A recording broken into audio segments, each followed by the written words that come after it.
welcome. You're watching a brand new edition of the WION-VOA co-production with me, Molly Gambhir.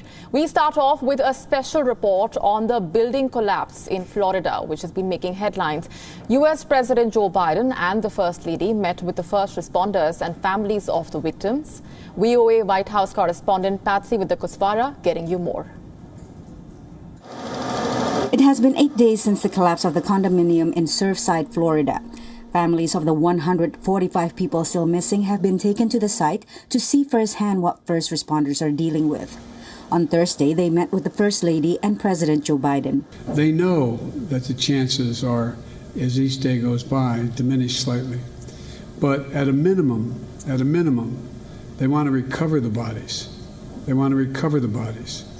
There's a lot of very religious people. The president also met with first responders. What's your name?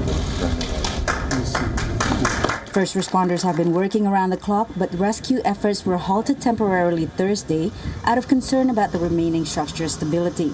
Officials are considering tearing down the remainder of the building to ensure safe operation. I spoke with the governor early this morning, and we talked about that, and we said that, listen, we agree that if the building's a problem, the building has to disappear. Some speculate that sea level rise, higher storm surges, and more frequent high tide flooding are deteriorating coastal infrastructure. But Biden said authorities are still investigating the cause of the collapse. I didn't raise it, but how many of the survivors and how many of the families talked about the impact of global warming? How much it, and they know exactly, but they talked about sea levels rising and about how there were, and the combination of that and the concern about incoming tropical storms. During his remarks, Biden did not mention infrastructure and climate change, legislative priorities for his administration. The push for deep investments in infrastructure and the nation's response to climate change is going to be a fight that's waged over days, weeks, months, years ahead. But I think he really wanted to carve out today and have it be about these families and the loss that they've experienced. Biden said the federal government intends to pay 100% of the cost for local and state governments' response to the tragedy for 30 days. He and First Lady Jill Biden visited the makeshift memorial near the collapsed building before returning to the White House. Patsy with the Kuswara, VOA News.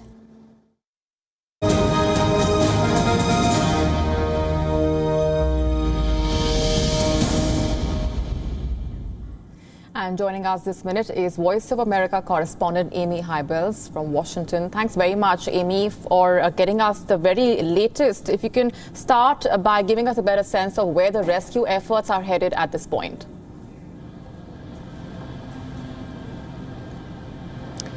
Yeah, well, as you can imagine, all the major news outlets here in the United States have been covering this story practically around the clock since early last Thursday. This is very unusual. Buildings here in the U.S. just don't collapse.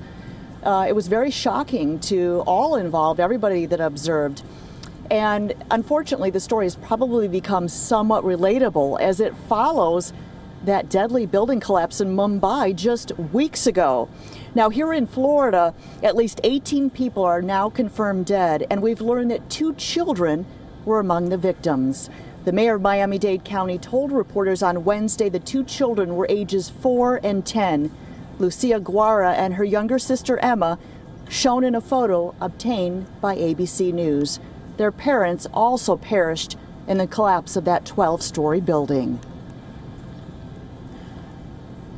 Right. Amy, what about the formal investigation into the cause of the collapse? There's been a lot of concern, especially after it later emerged, that a warning was sent out to the residents about the worsening condition of the building way back in April.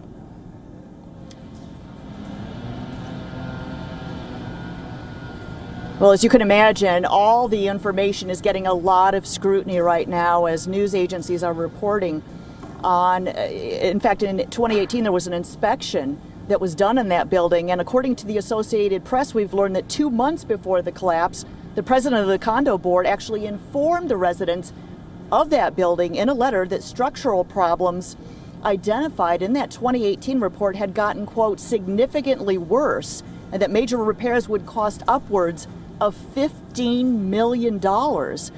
President Joe Biden has supported the investigation into the cause of the collapse, and on Wednesday, the National Institute of Standards and Technology launched its investigation with a team of scientists and engineers that were sent to the site. Officials have also said that prosecutors in Florida will also pursue a grand jury investigation into the collapse. That's interesting in that could entail criminal charges. The city has also hired a structural engineer to investigate, according to CNN. As you can imagine, in a disaster of this magnitude, this is going to receive a lot of scrutiny in the hopes that something like this will never happen again. Right. Stay with us, Amy. Let's also get our viewers another detailed report on the controversy which has been doing the rounds over even before the COVID-19 pandemic shut down. Some colleges had announced that they would no longer consider standardized tests like the SAT and ACT for admission. But as Anush Evitsayan reports for VOA, COVID-19 may have permanently altered the role that these tests play in student admissions. Take a look.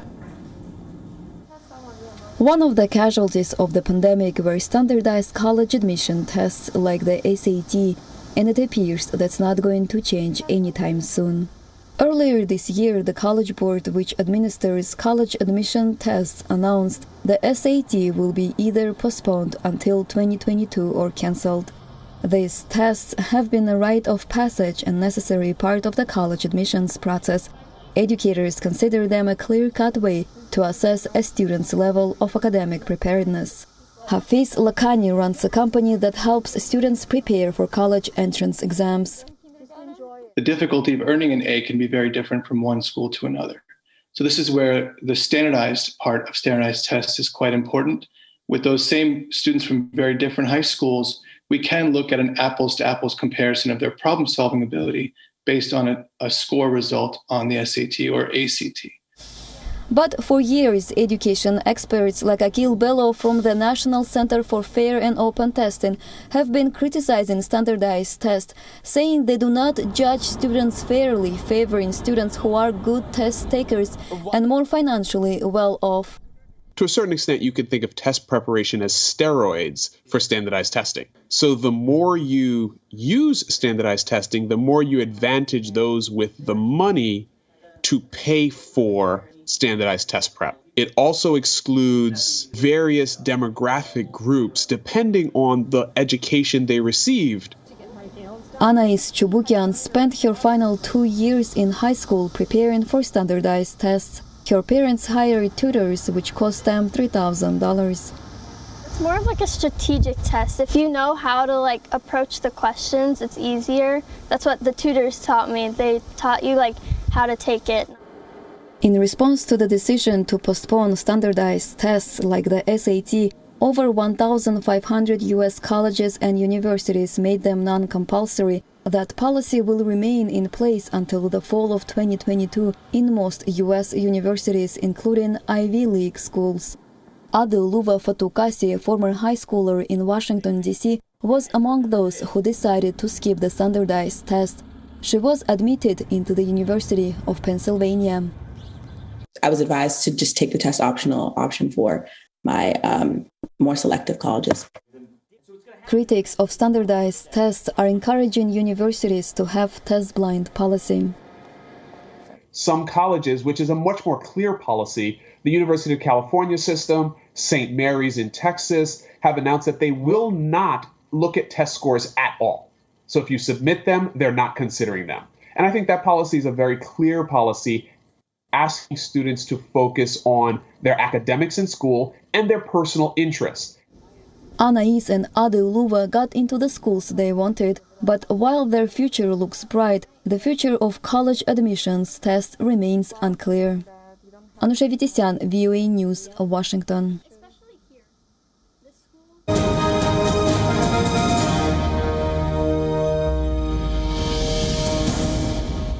And Voice of America Washington correspondent Amy Hybels is back with us. Amy, what can you tell us about who's leading the charge when it comes to moving away from standardized testing? Well, sure. As was mentioned in that package, the University of California has really been in the spotlight on this particular issue. That's because last year their Board of Regents voted to suspend standardized testing for all California freshman applicants until the fall of 2024. But then this past May, the Associated Press reported that the university reached a settlement in a student lawsuit, and they agreed to not even consider the SAT or ACT test scores submitted with applications. This is a really big deal because this university system is one of the largest in the country. It's comprised of 10 campuses, including some very prestigious universities, UC Berkeley and UCLA. So it's going to be really interesting to see if other universities and college systems across this country adopt a similar posture.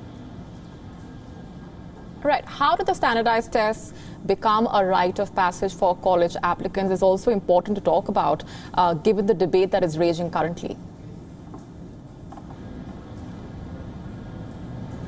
Well, it has a real interesting history. Actually, the first test was administered back in 1926. Now, according to PBS Frontline's Secrets of the SAT, the president of Harvard University back in 1933 decided he wanted to launch a scholarship program. He was trying to attract academically gifted young men who did not come from the elite boarding schools along the East Coast. So what he did is he tasked an assistant dean with finding a test to evaluate candidates for scholarships. So that's how it actually started. Then during the war in 1942, all of the former College Board admission tests were scrapped, and they decided to go with the SAT admissions test for all applications. So a real interesting history is the exam actually got its start as a way to award college scholarships to public school students. They were trying to diversify the student population at Harvard and get away from just having kids that attended private elite boarding schools along the East Coast. Amy Hybels, leaving it there for the moment. Thanks very much for getting us those updates.